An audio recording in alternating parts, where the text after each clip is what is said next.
अभी पोलैंड गए मोदी जी, उनको बड़ा वार्म वेलकम मिला है, लेकिन पाकिस्तान की तरफ कोई कंट्री का किसी किस्म का लीडर नहीं देखा। आएंगे क्यों?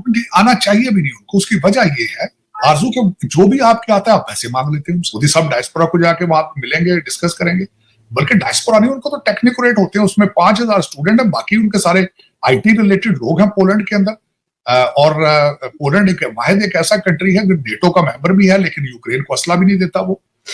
लेकिन इन चीजों को अचीव करने के लिए अपने आप को पहले फाइनेंशियली स्ट्रांग करें। लेकिन आपके किसी भी लीडर, किसी के मुंह से अभी तक एक लफ्ज नहीं निकला किसी आज तक के आपके ग्रास रूट इश्यूज क्या है, पड़ोस का इंटरेस्ट कहां है, आपका इंटरेस्ट कहां है। पिछले महीने वहां पे फॉक्सकॉन जो है इस वक्त चिप मेकिंग में दुनिया की सबसे बड़ी कंपनी है, वो है, उनका वहां पे सीईओ थे। लेकिन आप जो है वो मुसलसल, आपकी डायरेक्शन दूसरी तरफ है, उनकी डायरेक्शन दूसरी तरफ है। अजीब सी बात है कि एक पड़ोस में रहते हैं। बांग्लादेश के हालात आप देख लें, वहां पे हालात खराब होने के बावजूद इतने खराब नहीं है जो आपके हालात ज्यादा खराब हैं। उनके पास फिर भी अभी काफी फॉरेन रिजर्व मौजूद है। डॉक्टर यूनस को वो लेके आए हैं जो कि एक इकोनॉमिस्ट है। अब आपका यहां से क्या जाना। बल्कि मैं पिछले दिनों एक और टॉपिक पे बात करना चाहूंगा आरजू, जो मुझे बहुत दुख हुआ है उसका। हमने पिछले दिनों में मैंने बात की थी, अपने दुख का इजहार किया था 1947 के पार्टीशन पे जो हुआ था। और मैंने ये कहा था कि आज भी हम वहीं के वहीं खड़े हैं। 1947 में भी लोगों को फेथ बेस्ड मुसलमान होने पे निशाना बनाया गया, जुल्म तशद्दुद का। किसी को हिंदू सिख होने पर तशद्दुद का निशाना बनाया। तो मैंने आपको मिसाल दी थी बांग्लादेश की, कि बांग्लादेश में आज भी हिंदुओं को मारा जा रहा है फेथ बेस पे। भारत के अंदर भी लोग मुसलमानों के बारे में कहा जाता है कि उनके साथ भी इश्यूज मौजूद हैं। लेकिन जो मैं सबसे बड़ी एक बात करना चाहूंगा, जो मैं रिसेंटली जब मैंने पार्टीशन के हवाले से पढ़ रहा था मैं, तो first world war, second world war, partition, इसमें किसी खातून ने इस चीज को शुरू नहीं किया था। लेकिन इसमें सबसे ज्यादा विक्टिम कौन थी? वो खवातीन। रेप को एज ए टूल इस्तेमाल किया जाता है। लेकिन इस वक्त जिस चीज में बात करना चाह रहा था, अभी रिसेंटली पढ़ा कि 31,000 रेप भारत के अंदर हर साल होते हैं। पाकिस्तान में आबादी के लिहाज से देखा जाए 6-7 हजार रेप होता है, और लेकिन ऑनर किलिंग में बहुत ज्यादा पाकिस्तान बहुत ज्यादा आगे है। जो मैं बात करना चाहूंगा, कलकत्ता के अंदर जो लेडी डॉक्टर है, जिसको 31 ईयर्स ओल्ड जो लेडी डॉक्टर थी, जिसका रेप हुआ है, और उसके ऊपर अभी भी सो मोटो एक्शन लिया जा चुका है। जो बैनर्जी है उन्होंने कहा कि उसको फांसी देनी चाहिए। पब्लिक में जुलूस वहां अभी भी निकल रहे हैं। लेकिन मैं जब उसके कुछ मेरे वाकयात मैंने उसको पढ़ने की कोशिश की, तो बहुत बहुत दुख, अफसोस हुआ। उस खातून के जिस्म के ऊपर 113 जो थे निशानात थे, उसको टार्चर करने के लिए, काटने के निशानात थे। पेल्विस उनका ब्रोकन था, और फिर 18 से 20 लोगों ने ये सारा कुछ किया।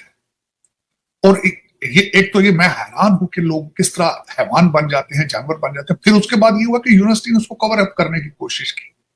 इससे बड़ी सितम ज़रीफी क्या होगी कि पहले तो एक खातून मारी गई है, फिर उसके माँ बाप को कहा गया कि इसने सुइसाइड कर ली। इस सारी चीज का बयान करने का मकसद ये था आरजू, बताने का कि हम अभी तक वहीं के वहीं खड़े हैं, हम यहां से आगे नहीं जा पा रहे। मैं खुद 3 बच्चियों का बाप हूं। मैं 1996 में मेरी पहली बच्ची पैदा हुई तो मुझे कहा गया कि तुम पाकिस्तान वापस आ जाओ। अमेरिका या वेस्टर्न कंट्रीज तो बच्चियों को रखने वाले कंट्रीज ही नहीं है। और जिसने मुझे कहा था, मेरे जो फैमिली मेंबर थे, वो खुद एक वकील थे, तो मैंने उनसे यही क्वेश्चन किया था, क्या ख्याल है आपके कि मेरी बच्ची पाकिस्तान में आके किसी थाने में जाके, किसी कोर्ट कचहरी में अकेली जाके केस लड़ सकती? अमेरिका में तो ये सब हो सकता है। पुलिस डायल करे तो 10 मिनट में, with in short period time police आती है, वो पूछती नहीं कि तुम कौन हो, किधर से। तो आज भी हम वहीं के वहीं खड़े हैं। क्या वजह है? हम इससे आगे क्यों नहीं जा रहे? इसी आपके 14 अगस्त वाले दिन मैंने शायद आपके प्रोग्राम में ही कहा था कि नमरा खान है, डिफेंस कराची बहुत पॉश एरिया है, उसमें 3 मोटरसाइकिलों पे लड़कों ने उसको दिन दिहाड़े अगवा करने की कोशिश की, और लोग खड़े देख रहे थे, किसी ने इंटरफेयर नहीं किया। गार्ड खड़े थे घरों के सामने जिनके पास गन्स मौजूद थी, लेकिन उन्होंने मुंह दूसरी तरफ कर दिया। क्या वजह है? मैं ये नहीं कहता वो जो सर गंगाराम हॉस्पिटल में जो 5 साल की बच्ची को करने की कोशिश की, रेप करने की कोशिश की 2-3 दिन पहले, ये भी हुआ है यहाँ पर। मैं वही तो कह रहा हूं कि ऐसे ऐसे वाकयात होते हैं, ऐसे ऐसे कि लर्ज बंदे मेरे जिस्म का एक बाल खड़ा हो जाता है कि हम आगे क्यों नहीं जा रहे, क्या वजह है? पाकिस्तान में या किसी लोग इस तरह खवातीन को देखते हैं जिस तरह कि ये इनका बस। मैं अभी रिसेंट आपकी 2-4 चीजें बल्कि दुख के साथ, इस्लामाबाद 14 अगस्त पे जुलूस के अंदर एक खातून की वीडियो इस वक्त इस्लामाबाद में चल रही है जिसको लोग ग्रुपिंग कर रहे हैं, टच कर रहे हैं, लाइनें लगा लगा के कुछ सेकंड के लिए उसको टच कर रहे हैं। तो 2 झंडे मेरी नजर, 2 चीजें, लोकेशन मैंने देखी, पीछे से फैसल मस्जिद नजर आ रही है और पाकिस्तान के झंडे लोगों के हाथ में। कहने को आप इस्लामी जमहूरिया पाकिस्तान है, कहने को आप कहते हैं पाकिस्तान लैंड ऑफ द प्योर्स, और आप उसको एक खातून को टच करने के लिए आप स्टैम्पीड हो रही है वहां। हवानियत की एक एक्सट्रीम, हवानियत की एक्सट्रीम। सर ये भी कहा जा रहा है कि जो अफगान रेफ्यूजीज आए हैं उनकी वजह से भी ये माहौल बहुत खराब हुआ है। जो वीडियो हमने देखी है उसमें ज्यादातर ये अफगान रेफ्यूजीज दिखाई दे रहे हैं, या पठान जो है उस तरह के अफगानिस्तान साइड के, वो बहुत दिखाई दे रहे हैं। नहीं आरज़ू को ये सिर्फ वहां का मसला नहीं। जब भारत में जो खातून 31 ईयर्स मेडिकल स्कूल के अंदर रही, वो तो एक पढ़ी लिखी खातून थी और पढ़े लिखे लोग थे आसपास उनके। हवानियत की एक्सट्रीम थी। और इसी तरह सब कॉन्टिनेंट में हर जगह पे हो रहा है। आज मैं बल्कि आज कीनिया की एक खबर है, एक बंदा उसने जेल से निकला है, उसने बड़े शॉर्ट पीरियड में 2022 में उसने सबसे पहले अपनी वाइफ को मर्डर किया, 42 खवातीन को उसने, लेकिन उसको तो साइको किलर कहा जाता है। वो तो चलो एक फर्दे वाहिद है, यहाँ पे 18-20 लोग हैं। इस्लामाबाद में जुलूस के अंदर हजारों लोग मौजूद हैं और सारे के सारे हैवान हो गए।